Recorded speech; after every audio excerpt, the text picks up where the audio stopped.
All right. Here we are. We're going live. What is going on, my friends? We've got John Hammond. We've got Matt Lee. What's up, my friends? How you guys doing today? Awesome. Hey, man, I'm doing well. How are you? I cannot complain. It's Friday, but it doesn't feel like Friday. It kind of feels a little bit like a Monday to me. It's been nonstop. Has it been that way for you guys? Oh, yeah. Yeah. It's been a crazy week for sure. Right on, man. It is. This is great. So we are going to be diving deep into the Whitehouse National Cybersecurity Strategy. It's really great seeing everyone online checking in. Make sure you guys say, hey, shout out to us. Let us know where you're connecting in from. Really good to see you guys. Maybe just super quick start so we all kind of know each other and who we are. John, you want to say hi first? Who you are, what the heck you do? Sure thing. All right. Well, hey, hi, hello. Thanks so much for letting me come crash the party for a little bit. I'm John. I work over at Huntress for my day job as a security researcher there, just a fellow geek and nerd. Hey, fella on the keyboard. And hey, over on the side, I do some silly YouTube stuff trying to just spread cybersecurity education and training and awareness. So I don't know, try to be part of the party and in with the scene. Right on, my friend. So good to have you. Matt Lee, what's up? What's up, brother? Matt Lee. I'm a recovering MSP owner and technician. I sat in every seat there, and now I'm blessed enough to work for PAX 8, who allows me to educate the masses as well as myself on a constant basis. So pretty stoked to be here. Thank you for letting me crash the party to Empath Cyber. Heck yeah, man. Really glad you're here. You got Wes Spencer here as well. I'm founder of Empath Cyber, helping MSPs and folks just grow in their security journey. And it's really great to be with you. So we've known that, maybe we'll just kick off this way. We've known that the National Cybersecurity Strategy was coming forth. There was a lot of rumors, a lot of discussion about this about to happen. Jen Easterly, even a few days ago when she was at Carnegie Mellon, even let drop some like pieces out of what the strategy was going to look like. That spun up a whole bunch of discussion around software liability, which we're going to get to. But Matt, I'll just start with you on this. When we look at the National Cybersecurity Strategy, we knew it was coming. Give me your first reactions and thoughts when you first came across it. You know, I don't want to be that big cheerleader on this, but I do think it's quite a well-formed stratagem of things that there's a lot of details to work out. There's a lot of things to figure out, but I think it pretty well addresses most of the things that I think are broken in our industry. And a lot of the things that, if we look at back in past, right, automobiles went through the same thing. It was a similar thing. Technology comes first, safety, security, and protectability and defensibility comes second. So I'm stoked about it, but I'd be very interested to see how we can guide what comes out of this over the next couple of years. And John, same question over to you. I mean, we knew that this was forthcoming. We knew it was imminent. So you open that thing up. Give me your first reactions as you pulled it up.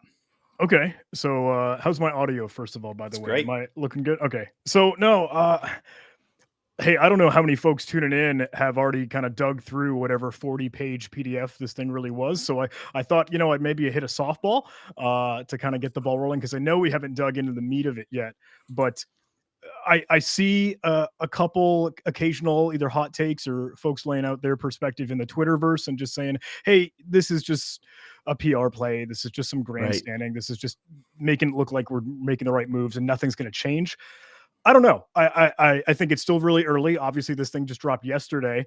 But I do know I was having a conversation with the gentleman the other day who is sort of in that world. Hey, he's over at DHS. And he also is sort of part of the like InfoSec or information security scene, like the fellows that go to a DEF CON or go to a B-Sides or attend some of these events and try to be with it. And he was telling me that, you know, they brought in the Hackers on the Hill crew, the folks that even before ShmooCon or like a cybersecurity event will go visit the White House and Congress and see folks. And they actually asked for like, hey, can you advise us on this? And they had a peer review sort of like twice over, looked this thing through, actually took their suggestions. And that gives me some really good feelings to this. And I am probably more of the optimist and the glass half full here. Like whatever we dive into, whatever we dig into, when we get down to the question of, look, are we making the right steps? Are we doing what we need to do? I don't know yet. Don't have the crystal ball, can't see the future, but I think the fact that we move forward in one direction, whatever direction, is a good thing. Yeah, 100%. That's well said. Like everything is iterative in this world, right? Like we just don't do anything in one stop. We just don't hit the grand slam walking right up to the plate. It's all the work that it takes to finally get to that stage. And that's where cyber is. It's still such a young field, and really well said from both of you. I did want to give you all a peek at this. If you haven't seen the National Cybersecurity Strategy, this is it right here. Very easy to find. It's right from the White House's website. So you can bring this up. We're not going to go over the document itself directly as far as like what we're showing on the screen, other than just right now. But it does walk through 5 major pillars. Today, we're going to talk about 3 of those pillars. The 4th and the 5th, we just don't have enough hours in the day for. So we're not going to do that. But we are going to cover the first 3 that go in depth. And we're going to just kind of unpack some of the big implications. It's impossible. Let me just scroll. Let me show you. Look how many words there are, right? So we can't go through every little piece. And you may have a lot of questions about specifics that, we may not be able to fully answer directly. But what we are going to do is we want to pull this out for MSPs and small business in particular, who have been caught in the crosshairs over everything that's been happening over the past 3, 4, 5 years. And Matt, you, John, myself, we've been in that fight with our small business friends. We've seen the impact of them. I call it sort of head in hands. My business is over. I've just been hit Yeah. by the huge ransomware thing, and I'm getting 60 calls coming in a minute from really angry clients. And I got lawsuits coming in, and I can't afford a ransom. And I'm literally scrounging money up from everywhere. We're sitting here wondering, hello, when is the federal government going to wake up and take some amount of attention to us and our plight and the plight of the MSPs? And I just think, going back, John, to what you said at your last comment, this is the next step in that journey. Don't you think so? It's not perfect. We're not saying that, but I think it is the next step. John, what are your thoughts there? I'd agree. Um, it's hard to know. And again, just kind of what I was mentioning. Like, look, it's very, very early. I don't have the crystal ball, not Nostradamus. But whenever we either crank out a new acronym for some new task force, for some new interagency collaboration, I still think that's a good thing, truthfully. Yeah, Yeah. well said. All right, so let's jump in. First thing they started with was trends. What are we seeing is what's happening in the world around us. I'm not sure that any of us were like shocked by some of the trends, but I pulled out a few snippets. Matt, I'm going to come to you first. Looking at some of the trends, looking at like this quote here, that we're not going to just read the Yeah. quote. You can read it on yourself. Anything that stuck out to you in particular here? Boy, you get me going on this one, right? So this triggers me a little bit. I've had this concept called the middle theory, and it's really just a restating of capitalism to say, if you make a product way more sophisticated than the consuming entity, they're not going to pay you more for it or reward you for it. And so for the most part, our software world has been built on buy software, somehow cobble it together to work with that software, move on to next software. And the sprints and the things that are getting built are saying, next feature, next thing, let's add on. Every roll up has been a roll up just for profitability and EBITDA, right? And so you see this world where, the collective insecurity they talk about, adding stuff on top of another stuff, plus then whatever we add on top of it and whatever we bolt into the next product or service, that's a real big challenge. And so I like that we speak towards that, is that we are getting more complex, but at the same time, we're actually getting simpler. We're getting more and more tied to one identity plane, tied to some SaaS extensibility, reliant upon their own security protocols. And so from my point of this is really just saying, we've adopted the crud out of the tech. We've put the steam boiler in the baby's room, right? And then eventually it blows up and we have real problems. And so I feel like those are kind of the things we're going through in that our own industrial revolution on this, technology revolution, as we call it today. So yeah, pulling my string on that. But I do think we're speaking towards more and more and more adoption of tech that has more and more fundamental challenges that aren't being solved, as well as adopting things that should protect you are also not happening from a hygienic perspective. So I'll shut up now because we only have like 50 some odd minutes. So No, it's all good. So John, talk to me about some of these trends, right? There's this whole idea here of like, we've been stacking technology and innovation on top, and we have tech debt below it. That tech debt are things that have been around forever, for years. We haven't really addressed some of that. We even have underlying technology like IPv4 is an example, not to get too technical here, that still is the backbone of everything we do, that was not designed with security in mind. And so we have tech debt, and that's one of the big pieces of the emerging trend that sticks out. Anything in particular there that kind of went through your brain as you're reading through the trends at the beginning? Nothing extremely novel, I'll admit, but it is, if I may, just a plus one or a foot stomp or another extra emphasis, because I love that you have it in red here. The brittle systems, and brittle is the word that always sticks out in my mind, like it's fragile, like there's a piece already falling off. Because I think of couple nerds maybe in the room of the Linux world, we saw bugs in like the sudo command, some of the core native to this operating system, or print nightmare for the Windows folks. Again, not wanting to get too nerdy, but those are things that like, hey, they've always been there, and we're still finding weaknesses or flaws or just mishaps that we've missed and overlooked. They've been sitting around for decades. Uh, so I'm glad that we're putting that out in the open. We need to kind of get that dirty laundry at least on display so we can fix it. Yeah. Okay, well said. So let's move past some of the trends. And one of the things they did at the very beginning is they called out some of the pernicious, pervasive threat actors that are out there. And the classic three, if you're going to throw a dart on a dartboard, these are the three it's going to hit, right? And I don't know. It looked, I don't think anyone was shocked by this, Matt. Right? When you see People's Republic of China, Russia, DPRK, like, okay, we're like, all right, we get it. There's a whole plethora of others that we could have gotten into as well. But what were your thoughts when they called out these actors? I mean, I think it's just trying to address the elephant in the room. This is probably more outward facing than it is inward facing to the nation, I would wager, just by a statement perspective. You have two nation state espionage players, and then you have one starving nation state, right, that doesn't mind ransoming for cash. So I think they're just calling it out. I don't think I would put a lot of emphasis on this being all that novel. No, this is well known in our industry. And John, other than me messing up, the bear should have been on Russia and the panda should have been on China. It's a brilliant move on my part. Anything else stand out to you, John?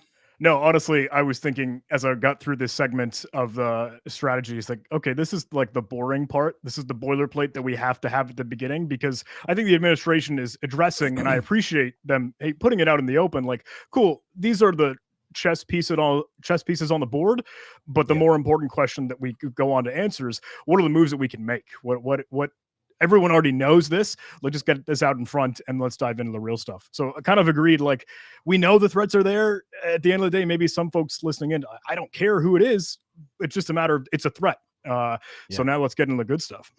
Yeah. Okay. Well said. And maybe the last thing I'll say is if you're sitting here at a larger company and you are kind of you're doing what we call threat modeling and trying to understand who your adversary is, the one thing I will say to this is, when you think about China in particular, they do call out, what is China trying to do? They're trying to grow into an empire. They're like a true cyber empire. And the one thing that did stick out to me a little bit is, the report literally said they're the only country with both the intent to reshape the international order and the economic, diplomatic, military, technological power to do so.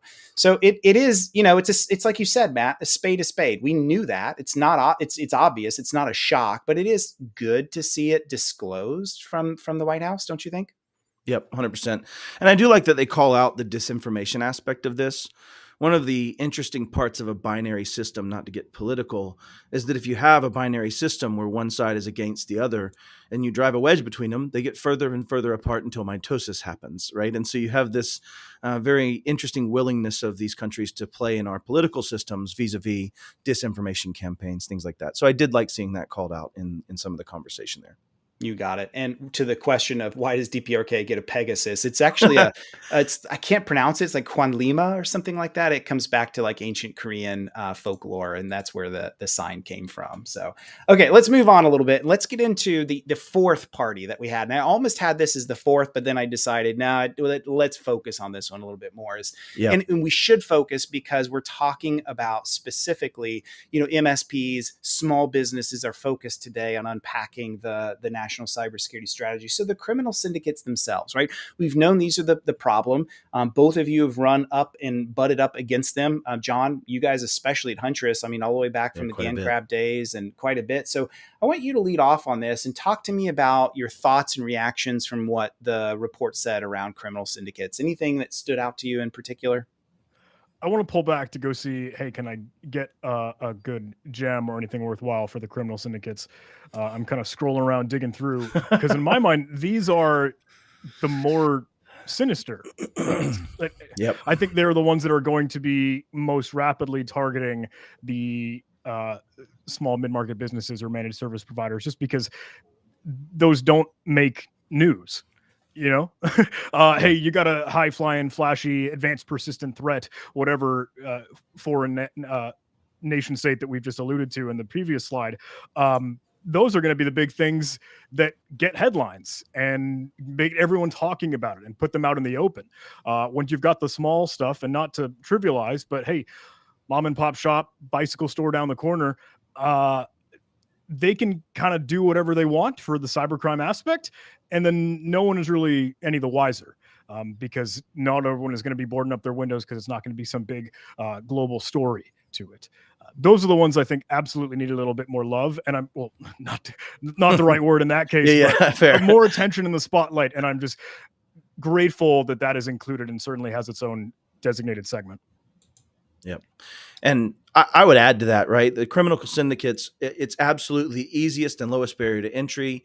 It's the rapid growing segment. There's an entire ecosystem built off of that around initial access brokerage, as well as after action, right? All of that has a huge economic drive behind it. And so I think calling this out from a billions, I think that's probably a really short number. And I think calling this out here of them saying, hey, people don't often cooperate with law enforcement. In my particular case, we did not have to disclose. It was prior to egression of data and double extortion methodologies by our evil.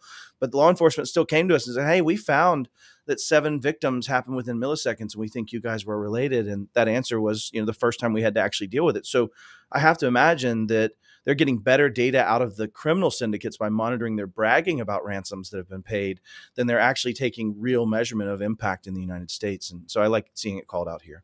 Well said. Yeah, very well said. And the thing that I sticks get out one to a day, me. Wes. No, I bet that's not true. Oh, and Diego, I see your comment. Yeah, we can get you the presentation. Absolutely no problem. This will be recorded. It is being recorded, and happy to get you just reach out to one of us and we'll get you a copy of the slides for sure. No problems. The thing that resonated with me well here is I've always felt like if there's one thing that the federal government lacked, it was empathy towards the small business sector. And if for any reason, I would just point out the fact that this kind of goes back to Matt, what you were saying, part and parcel of they just weren't fully aware of just not only the damages because it's smaller amounts and high volume, but also just, I think they've lost touch or have lost touch in the past of like, do you understand when you hit a small business, this is not like Bank of America where like, okay, yeah, that really sucked. And boy, 10 million were back in business. That literally is no dent in their armor. For small business, you've radically changed their life for the worse, yep. Right? And so I do love that last quote that I put in red, including disproportionately affecting those without the resources necessary to protect themselves, recover, or seek recourse. Yep. And I don't want to take that quote so far as to say, MSPs and small business have no hope and there's nothing they can do, because there is things that they can do. But I do appreciate that reflection. And we see this in other parts of the report that we'll get to, that, the small side needs help. And it's probably incumbent on those that are larger to do more. I kind of liken it to a schoolroom. You got the bully and then you have the really big kid that's the defender that stands up against the bully, for the rest of the kids. Like, maybe that's not a good analogy, but that really rung to me. I'm like, I'm so glad to at least see the beginnings of this being expressed. John, what do you think? I agree. And I think that might lead us into a little bit more of the next conversation that I think you were thinking we could have, because we get into, hey, it's almost an insurmountable task for a small spot. Even if we got down to the individual, like, hey, we just got into a person, maybe mom, dad, grandma, I don't know. But they're not the person that will have a Google Authenticator Duo 2-factor authentication setup with a smart password manager that does all the cybersecurity hygiene right. Those are, unfortunately, and there are some, like, these are going to be the people that click on a link in an email or don't run antivirus because, it's spyware. I don't want that monitoring what I do on my computer. Yep. I think everyone tends to know that a person like that. So I do like that. The burden, the responsibility is what we decide to end up shifting or moving in one way or the other. Because I think there are people in our industry, I like to think and hope that, hey, we're a part of that side that says, we want to carry this responsibility and hold this burden for you because we can and we know how, and we will. And we'll do that the right way. Because in some cases, a person, whoever we might point to for that example, might not be able to. So. Yeah. Well, and part of this, I had a conversation with an executive, and I won't say what company it was with, but they were pointing out to me that only a certain portion of MFA was enabled for small to mid-sized business, right? Like 26%. And they said, how can we educate you? How can we teach them to be better? How can we make this better for you? And my argument back was, why don't you just turn it on for everybody? And the look of shock in her face was, oh, we could never do that. That would cost too much in capital, and it would cost too much pain and friction for the sales process. And I think that's kind of part of what's being exposed here, right? Is that as a consumer, when I go buy a car and I go to the Toyota dealership or I go to the Ferrari dealership, or which I don't have the money for, but I like to drool, or if I go to anywhere else, I have a reasonable expectation of consumer safety. I have a reasonable expectation that it's not just caveat emptor, enjoy this short shotgun kid, right? And so I feel like that's kind of where we're at right now with software is we are handing consumers a loaded shotgun that's short enough they can shoot themselves in the face with, and then going, you really should protect yourself and buy a safety. How about getting something to we don't think safety first, and that changes over time in any technology, right? I mean, get off my pulpit here, but I think the small orgs and small people are left to defend worse disproportionately because it takes a knowledge set to turn things from not secure by default to secure. Anyways, I'll get off that one. But No, it's fantastic. And to this end, let's bring up a question from the audience, from the one and only Eric Bowles. Really good. And by the way, I hate this cutoff thing, so we may have to unshare it to finish reading the quote. yeah, They got to fix that. But curious on the panel's thoughts here as I read. It's as if they put the onus on the MSP and not the vendor nor the customer, even if one of those two are the reason for a breach. I think this will push a lot of the smaller one-man shops out of business. I'm going to unshare so I can read the rest of this. The approach here is for these smaller MSPs to establish minimum qualification agreements with their customers in regards to security practices, and opens an opportunity for cyber education for their customers. Any thoughts on that from either of you? I mean, I think he's pulling a chain that needs to be pulled a little bit. I think there's this concept of, oh, the small guy or gal can't do it. I don't know that that's necessarily true. What I will say is we've seen this motion coming for a long time of MSPs have worked their butt off to be efficient, to be profitable, to have good W-2 multipliers, to have the right customer service. They haven't flexed this muscle to go and solve some of these security, have policy, drive some of these things that need to happen. And so they're going to get better. Is a 5-person shop better and faster potentially than a 1-person shop and what they can do dealing with all the plate spinning? Potentially. I feel like, though, my CPA can be a CPA of one. My attorney can be an attorney of one. There are systems and ecosystems that have been built out to make that functional, to meet the compliances necessary. I think we'll get there too. So I'm being the optimist on this. I think it will change our industry, and I think it will have the effect of you not just being able to put a sticky note on the wall and say I'm an MSP, because you won't last that long, right? But I think somebody said, rising tides rise all boats. I say that all the time. But people forget there's sometimes people chained to the bottom, and sometimes that tide still rises, and that sometimes has to happen in an industry to change it. So there were people that never moved on to making internal combustion engines and still use steam boilers, right? Like there was a whole industry that lost out. So anyways, I digress. Yeah, great question. It is good thoughts. And on yesterday's live stream, I brought on Brad Gross, who's a cyber attorney. And Brad had some really good thoughts around all of this. And we'll get more into, in a minute, we'll go into the parts of the strategy that talk about liability. And this is a can of worms. And one of the things that he said specifically was, well, this whole idea of due care. How do we establish what due care is? And who's the arbiter of what due care is? Who's the one that comes in and says, well, that should be liable and that should have safe harbor because that company didn't do these things and that company did these things. And so they set the precedent, CISA does, or sorry, the White House does, of there should be some amount of this liability thing. But I guess we'll dive into it a little bit more. But going into Eric's question, this does put MSPs in a bit of a difficult spot because they don't truly really write hardly any of their own software. They're just leveraging a lot of stuff that's third party to them, maybe fourth party to them. And boy, this could potentially. But they can prove reasonableness, right? And the burden of care today is just reasonableness. It is, can I show to people? And I'll break this down real quick, and then John, I'd love to hear your thoughts on this. But right now, my job would be to prove to 12 of my peers that what I did was reasonable. And I like to tell this in hyperbolous fashion by saying, why'd you choose to use SentinelOne? Or why'd you choose Huntress EDR? Man, because it's that new hotness. And that's what everybody's doing right now, bro, is not very defensible.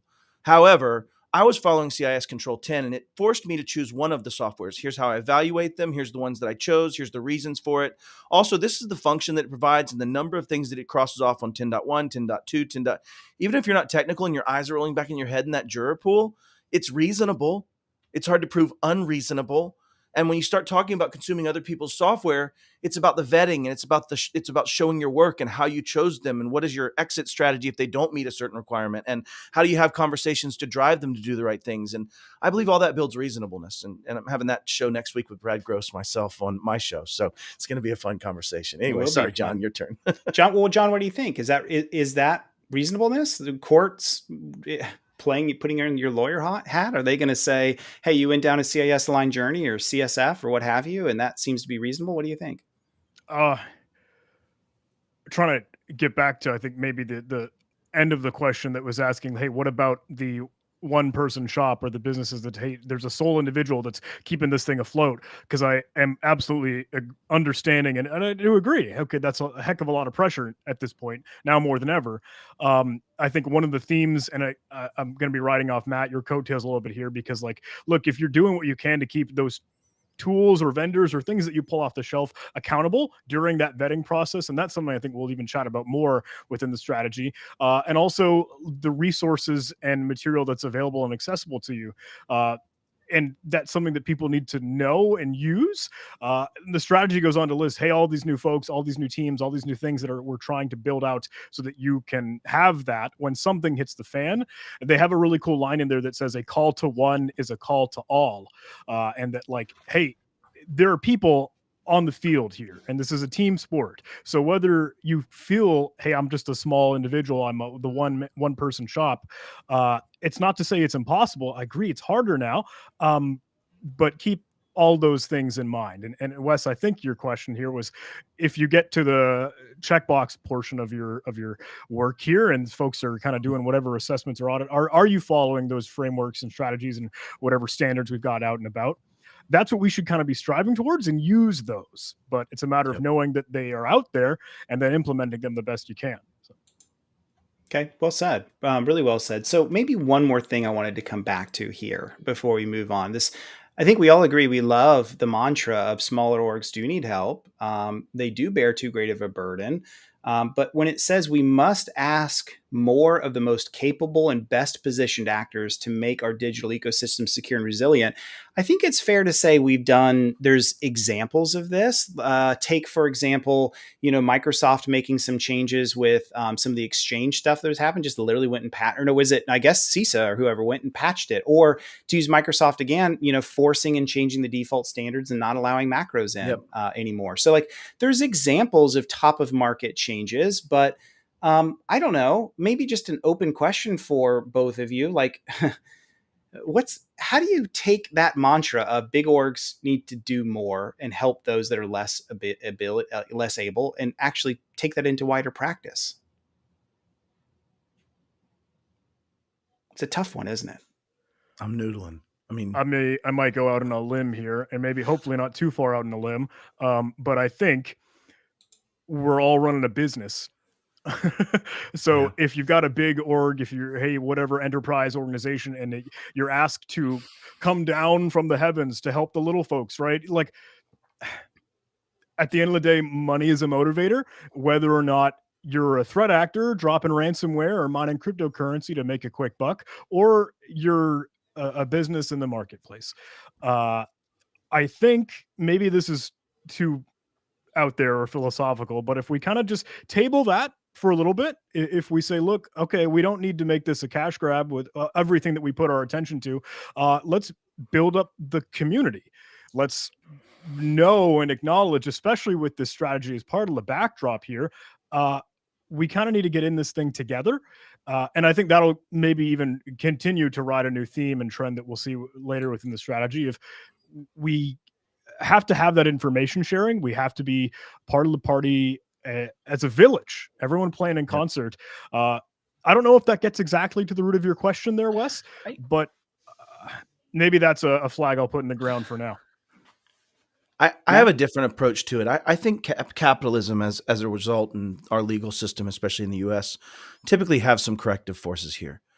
And what I'm getting at is, let's say you take a company like, let's say, Microsoft, and their job is to enable MFA by default for all users as a requirement that you must then go turn off. That creates friction in which there's business loss, to John's point. They're not necessarily into that point of the business loss aspect. I think you're going to see, like Philip Morris with Fred Levin, you're going to see watermark or watershed cases that maybe watermark, but just kidding, watershed cases that will exist in the civil space around insecure by default. And I think some of the language we see later in this will come into play as precedent in some of these cases. And I think somebody's going to be out there and say, there's enough death tied to this one case. I can now make a civil class action suit that these companies gave me a car that didn't have seatbelts because it was an option, or they sold me a Boeing plane that didn't have a second validation of its vertical attitude sensor, let's just say, and bring it back to the MAX 8. You will start seeing those decisions, I believe, be understood enough to articulate in court and drive change through that punitive nature, because that's usually how big businesses respond. It's not necessarily in this benevolence aspect, unfortunately. So But my opinion. I think I share it. The thing I would say though is there's got to be a driver to that. And that's one thing Brad brought up as well that I happen to agree with, is like, we haven't yet seen the systemic driver. We haven't seen the equivalent of a class 4 hurricane smack a bunch of Right. roofs in Florida to cause major changes in the insurance market on homeowners insurance. We haven't seen the cyber equivalent. As Yeah. bad as the Kaseya attack was, as bad It as was the only this SolarWinds big, attack, right? Yeah, it was yeah, a yeah. tiny, when you look at the Yeah. damages, a tiny amount. So when they go back to 6 billion in damages, what they're saying is, well, 6 million in the aggregate, which it doesn't mean a lot. It's almost like a whole Right. bunch of little mini tornadoes that are taking out a house in this town in Kansas and this town in like Washington. It's not enough to really move the needle. And unfortunately, I think that's part of what we need is, and I don't want it, but Yeah, that's no. what it's going to take, is some major systemic thing that just causes us to rethink all of this. But the seeds are laid on some of these conversations. And I think that's the important part I want to tackle. Yep. So let's jump into those 5 pillars. There's some really great stuff that I do think exists here. And I see some of the comments. We're going to get into some of this. Even Darren's comment, Yeah, right? Of like, Darren's good. we want to tackle that one real quick and just kind of give some thoughts on this. Darren's coming in, especially from looks like his, federal days of putting that hat on. It's a strategy document, doesn't have tactical information and like, here's what we're going to do and what we're going to set. So is this just political maneuvering? And, once the new election cycle comes in, is it forgotten? What are your thoughts on that? To stay away from the political aspect of this, I would Sure. say, Yeah. I agree with Darren in the sense that this is a strategic document. There isn't a lot of direct tactical stuff that's coming out of it directly. It could lose steam just as everything has, right? Look, even in the MSP world, we had Trustmark in 08 and 14, and here we are even just now talking about it and shocked by it today. So I agree, but I guess, Darren, I just lean into the motion of it having to happen. And the fact that we are seeing this and it's being codified in ways that I haven't seen before, and it builds upon the other codifications of the prior EOs, both from Biden and Trump's administration. We started seeing the smoke of us being talked about, what we are screaming about to people every day. And Darren, I know where you come from too. And it's being talked about. So I agree. I don't see it pessimistically, though. I think it's positive. John? I understand and share a certain amount of the sentiment from Darren, especially it is a strategy document, as we've all just mentioned. But at the point where he mentions, hey, listen, this is a great talking point for folks in the field, and the people that need to hear or see this just aren't going to. They're not going to dig through it. If anything, I take that as a certain amount of onus and thing for us to go be. Shepherd is not the right word by any means. I say cheerleader. Yeah, that's me. Champion. I don't know. Pom-poms, whatever you want to use. We, as you mentioned, Matt, like, look, we've been screaming and shouting about this. We still have to. And that hasn't gone away. That doesn't go away until we can see some more of those tactical maneuvers. Look, the fact that it's a strategy document, someone said it. And coming from the big top Whitehouse dogs, we have to echo that the best that we can. Yeah, it's well said. And I will say this. I've gone through those motions too, like, especially like when executive orders come out around cybersecurity, like, oh, here we go, just dictating from the White House, whatever. But you know what?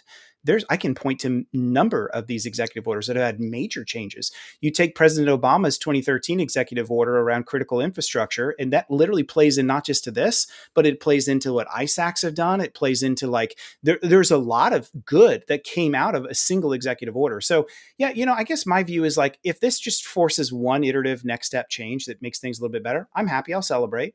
Is it going to be perfect? No, probably not. And that's just the nature of this world. So great question and really good thoughts. Okay, so let's jump into these 5 pillars. Pillar 1 is defending critical infrastructure. Oh boy, there's a lot that's in all of this, right? I'll just read that first little statement. While voluntary approaches to critical infrastructure cybersecurity have produced meaningful improvements, I think we would agree with that, lack of mandatory requirements has resulted in inadequate and inconsistent outcomes. Oh boy. What do they mean? What do you think? Is there some like, is there, they mentioned Congress, closing gaps where statutory authority lacks. We know that CISA is not a regulating body. Right. So where it lacks, they say we'd like to work with Congress to address it around critical infrastructure. Let's just open this up, and I don't even know who to go to first. Whoever just wants to be the boldest and bravest here among you two. What do you think about this whole mandatory requirement thing? My goodness, John, you, Yeah, John. no. My turn to put my finger on my nose. It's all you, Matt. Yeah. Okay, fine. I think this is true. I mean, if, not to pull Jacob Horn's chain on this one, right? But 800-171, 2016, all the way up till 2023, I've still had executives go, Matt, how long can I lie about this whole CMMC 800-171 thing, right? And so there's been very little that can be done about that for critical infrastructure, any of our QE or controlled unclassified information, any of that space. And I think if you look at the work that Dragos has done, I mean, they've grown massively. They've been working with critical infrastructure. They're doing a fantastic job in that work. But to the point, there's no teeth.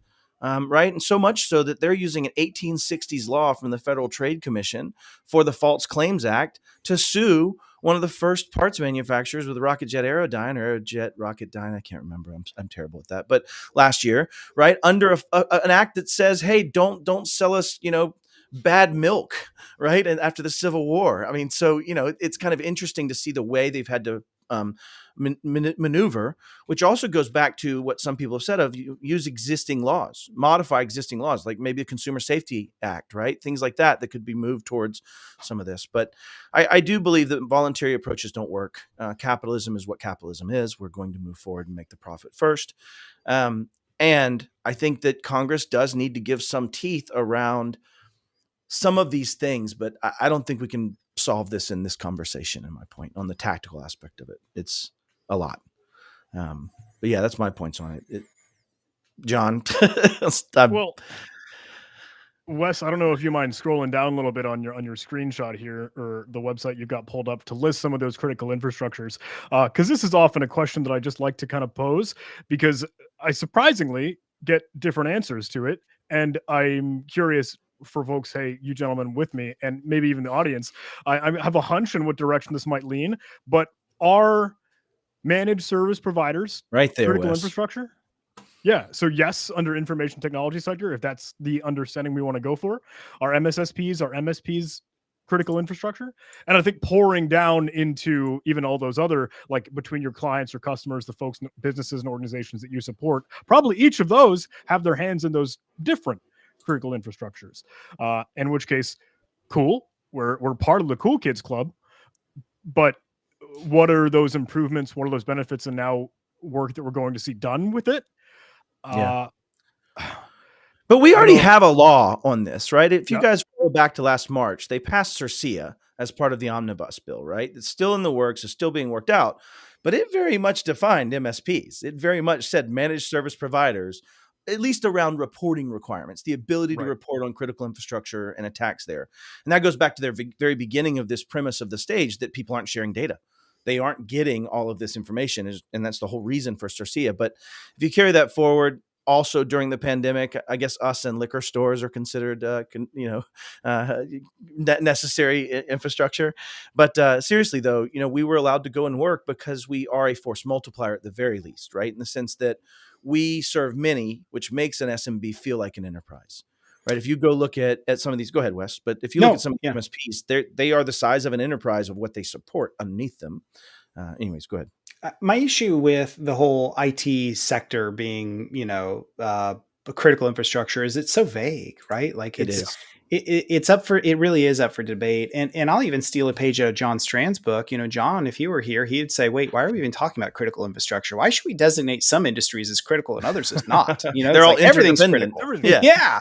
That's his point is like, he doesn't even like to put words in his mouth. At least the last time I talked to him about this, he doesn't even like the idea. Maybe he's changed, right? But he doesn't even like the idea of like that designation. But the reality is, when you have an industry designated as critical infrastructure, then there's a lot of things that go with it. You do have the ability to have ISAC spun up to serve that industry.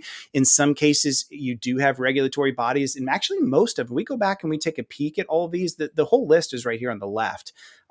Pretty much all of these do have a regulatory body. Now, they're all of different levels of maturity. Some are much more focused on like health safety. Some are focused on physical safety, like energy and dam sector. Some actually do a much better job around like cybersecurity, like financial services. Oh, yeah. But yeah, the reality is, I think what we would all agree with is when we say critical infrastructure at this point, I think we would all agree we haven't really done a really good job of unifying all of this. There are gaps that exist in the regulatory landscape. There is inconsistency from one regulating body to the next. And so if we were to like sort of map that journey out, like we are very fragmented right now. And so, I think that goes into like one thing we could focus on that if I'm in charge and I'm the dictator is I'd say, can we at least unify a standard cybersecurity minimum, the poverty line that has to be set for all critical infrastructure? Could we at least start there? Like, it's not perfect, but it's at least a start. What do you think? Yeah. You also get into licensures, right? And in that statement. And if you look at the financial sector, why are they so far ahead? I believe, and I put forth that it comes into the point that they have an SRO. They are an SRO through FINRA and through other SRO capabilities in the banking space, not as much. But when you look at that as a financial entity, I have to be a broker dealer if I'm going to hang somebody's license to be a broker. And if I want to be a broker without a BD, I have to be an RIA. And so it comes to this concept of if we just said, oh, we're going to license and regulate all of MSP and all of technology providers, what about my internal guy or gal? How do they play into that factor? And that's where I think FINRA kind of has this solved, where if I hold that license and I'm going to do that work and I might work for a company, I still have ethical things I had to stand by, and I had to turn that company in if they wanted to violate those ethics, right? And you got into that world of the ability to create control. And as a result, broker dealers and RIAs do a really good job. I mean, somebody throw rocks at me if they want to, do a really good job of being early. The first time I ever saw an MDM was a broker dealer. The first time I ever, right? So they have been on that front end of the adoption curve, and they are managing tons of small brokers that work in a one-person office or three-person RIA, or right. And so you get into that understanding of I like regulation. I just think it has to be SRO'd, and I think it has to be us making there's what is that poverty line, in my opinion, not Congress or some regulatory body in that way. Yep. Actually kicked you off the stream for a second. Sorry about that. You know what happens? It's okay. I get ejected once a week, so. I hit the wrong button. I'm like, dang it, bring it back on. Let's see. So John, any other thoughts here? There's a lot packed in. We talked about regulation, congressional stuff. Maybe we haven't talked about that third piece on pillar one around cloud and IT service providers, and sort of well, we did talk about this earlier, but anything else that stands out to you here that you want to mention? Again, nothing novel. Agreeing and accepting, like, okay, the cloud hosting providers, the cloud infrastructure, that is seemingly just the place to be right now, for better or for worse. Hey, managing your business or having just things out in the cloud in some cheesy buzzword. It needs to have the spotlight shined on it, because it expands the one-to-many effect for supply chain issues, vulnerabilities, exploits, whatever, mayhem, you name it, tenfold. Because there's so many different roads to go down here with, it's just not your computer, it's someone else's computer. You're extending your trust. I don't know, whatever zero trust pot shots might be here and there. Look,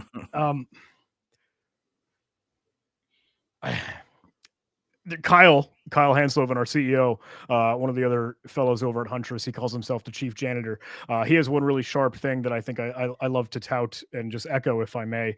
And that, hey, for a long time, we always talked about how we're going to protect our network and our castle walls that we build, whether we're in the office or whatever. We have the moat surrounding it, their security, yada, yada, yada.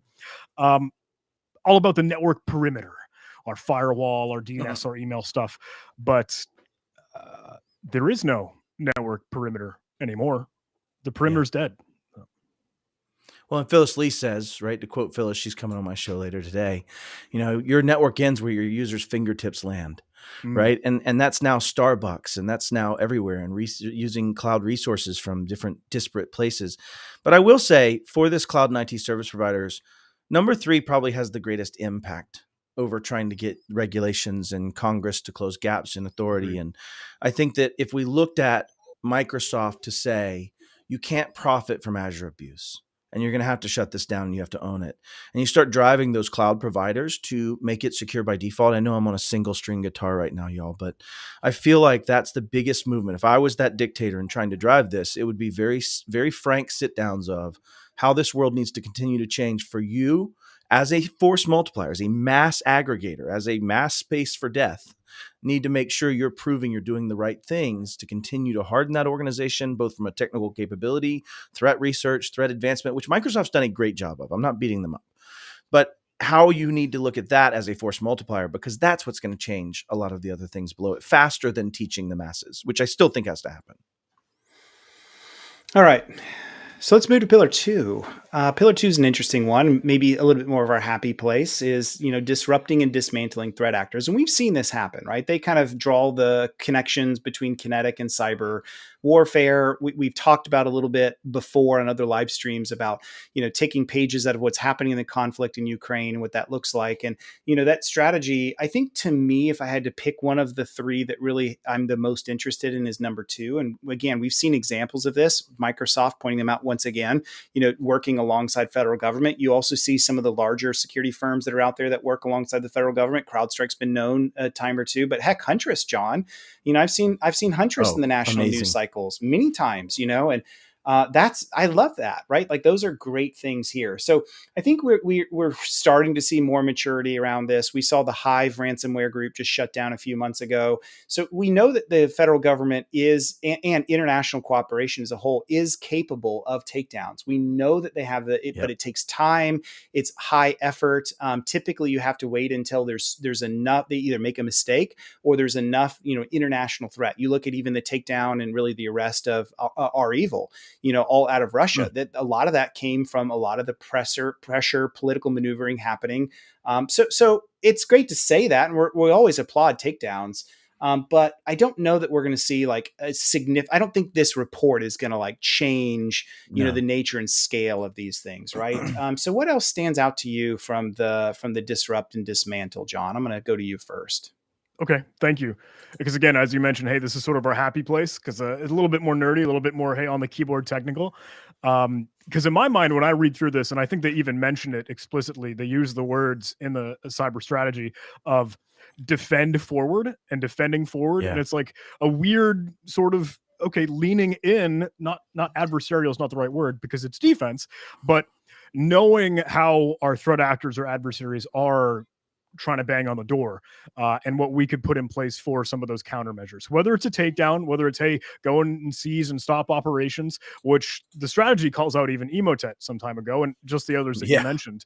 But it's an interesting thing for me to balance and even I suppose us, right? Hey, Huntress, there's kind of a fun, cool story that we've maybe kept it within some circles because we've started to and are starting to try to put some more preventive measures in place so that certain malware families will just be inoculated or they're defeated or they'll drop dead and they won't actually detonate.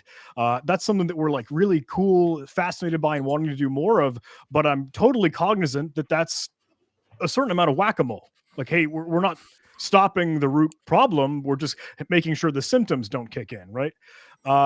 And with that, I think a lot of the modern threats that we see, hey, if you want to pull up Uber or whatever recent incident, you get to a point where today's threats don't use malware. And that's kind of a hard one that, again, leans into our whack-a-mole. It's about, hey, can I compromise a person's identity and gain the same access that they might have? So whether we're stopping a botnet or whether we're taking down crypto miners, et cetera, those aren't all of the pieces of the puzzle. So I'm still noodling on it and thinking on it, but Matt, I'll kick it to you if I may. Yeah, I want to focus in on number two and number one. So most people don't know this, but in my former life, we acquired an MSP. That MSP was ransomed by our evil. It was the third time.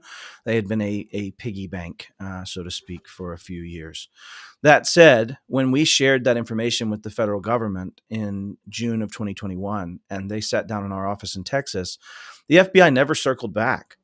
They never did anything back to us. We never got any data the other direction. It was a one-way partnership. And I think, not to pull Darren's chain on this, but I never felt like there was anything coming back to me about thank you or great. Now, if you fast forward that, they were part of the affidavit that resulted in their arrest. But if you look at modern stuff like Cyclops Blink with WatchGuard, they weren't allowed to talk about it for months because the feds were involved. Not one person in the feds can give some actual relief of pressure from that perspective.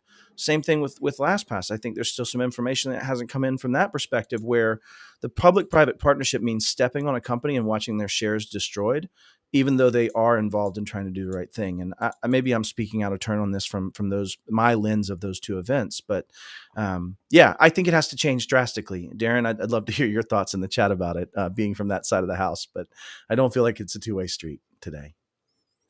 All right, so we've got about 8 minutes left. Let's jump into pillar three is the last we're covering. So please don't panic. We're not going to we'd love to get into 4 and 5, but one through 3 is where we just had the time to focus on today. So pillar three moves into shaping market forces to drive security and resilience. We love the word resilience. Ryan Weeks was one of the first to really kind of not pioneer, but really bring the term and its capability, scream it into the channel. I think it's been so helpful for all of us to sort of shift and understand a little bit more of what that means, right?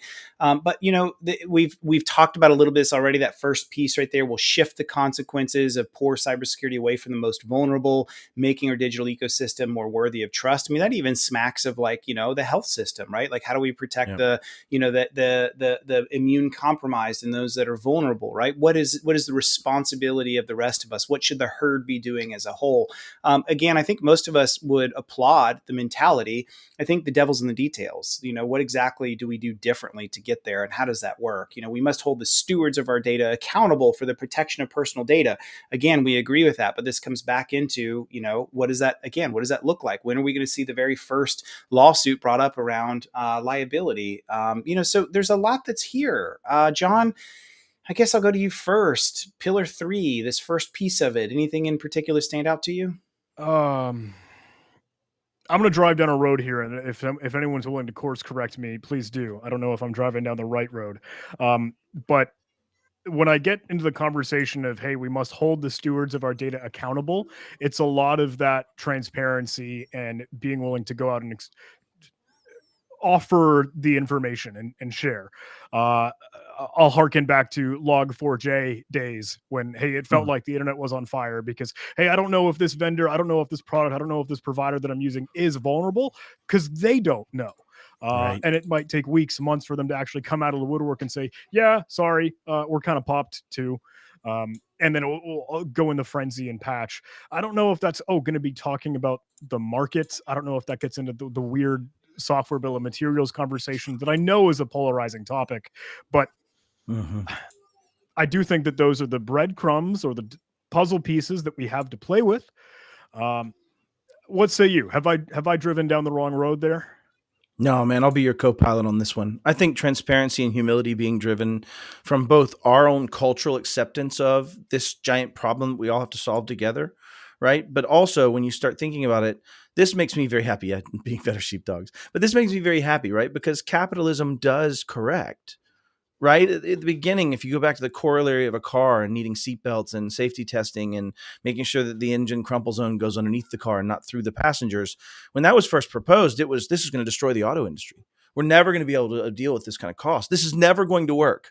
Right. And that played out for 20 years where there was lobbying both directions and you saw that fight going on. But ultimately, the forces did shape it. And ultimately now every car you get in pretty much has about the same safety rating, or at least enough that I can hit somebody at 60 and probably not die if I'm wearing my seatbelt, right? And so I think those are the kind of things we're talking about, is that those forces are going to continue to shape it. And we're already seeing it. DOJ was very crafty in the wielding of the False Claims Act. There's even speculation that extends into Medicare and in any other dollars and contracts of the federal government. So I think the forces tend to correct. I think if we're looking at what this would mean, is we have to start giving protections for the consumer safety side of this in the same way we did cars and other things. But those are my initial thoughts on this. Shaping the market forces is probably going to be the longer term, more effective strategic play.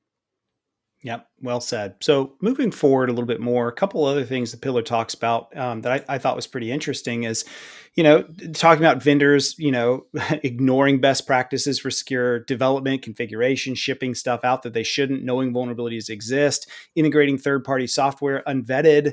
These are things that I think we do agree. We're like, yes, congrats. Thank you, federal government, for like pointing this out. And I think most of us would support this, some amount of, again, going back to liability, if we could prove that you ignored some of those things, or even going a little bit further right after the red, they leverage their position. We've seen this in the channel before, to disclaim liability by contract, further reducing their incentive to follow up, right? These are big things that we see. It's not just the channel. I'm not just only picking this on is the everywhere. MSP space. This isn't just the channel. This is everywhere. That's exactly right. It's everywhere. But I think we all say, this is good stuff. We're glad to see some of these things. Now, of 100%. course, these just words.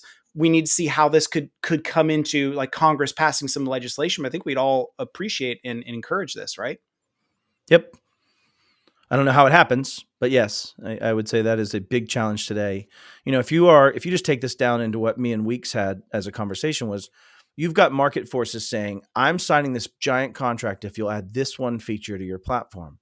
How the hell does that compete with, hey, this one security researcher named John Hammond found this real weird race condition he can do that's really bad for us? Like, let's put that in next sprint. Which one wins? Which one wins?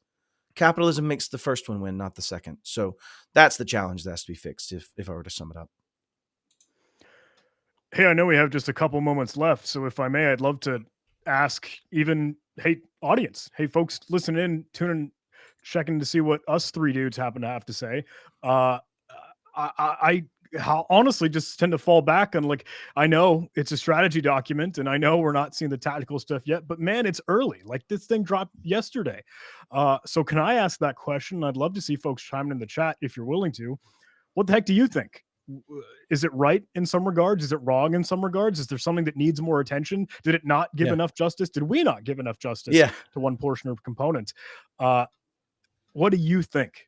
Not just us three dudes up on the screen. I almost brought my glasses so I could feel more included. So I can fit in, right? Yeah. I almost shaved my head. Like the out guy. Whatever. Yeah. Is the strategy broken? I think that's the question. Is this, as a guide stone, a good strategy for our nation around cyber? I think that's what I'm trying to ask. Yeah, I'm excited to see what everyone else says as well. Andrew Kaiser, good to see you on. Elizabeth Perry, you guys rock. Yep. Got Dom checking in. Long overdue. Yep. My good friend Jim, rather trust the market over the government. Yeah. And, that may be the way. We were talking with Brad yesterday about what CompTIA is doing around Trustmark and, what that could look like as the very beginning iterations of, what does that look like to have this public-private partnership? And it's a long way in coming. You can't just dictate that. We need state governments to get involved, et cetera, et cetera. Mike Burgard says you can't ask that with 2 minutes left. Yeah. You didn't have it already typed out? You didn't have it ready to copy paste? Gosh, we thought you were already ready, man. Oh, it's good. Yeah, really good conversations. And let's continue the conversations. Let's keep these things going. Yeah. And the best thing I could ask you is go be that creator, y'all. Add your own thoughts, spread the word. Matt Topper and I had a great conversation about that, but go out there and add your thoughts and teach. We can't just be us three yahoos up here screaming all the time. So agree. Completely agree. All right. Well, maybe final comments for each of us. John, take us away. Look, thumbs up. Hard to know what's going on the horizon, but I think a step in any direction is better than no movement at all. But hey, thank you for letting me ride your coattails for a little bit, Matt and Wes. This is whatever. Don't know about that. It's probably the only lie you've said all day, my friend. Yeah, it's okay though. We still love you. Mine would just be ditto, the shortest and most succinct exit I can give. So ditto. Right on. Yeah, and I will say nothing additional as well, other than here are the fine folks that were involved today. So Matt Lee, thank you so very much for joining. John Hammond is always my friend. You just make the world a better place as well. Thank you to both of you. Let's continue the conversation. Hope you guys enjoyed this. And until next time, we will talk to you fine folks later. Thank you guys so very much. Check out Empath Cyber. Like, comment, subscribe.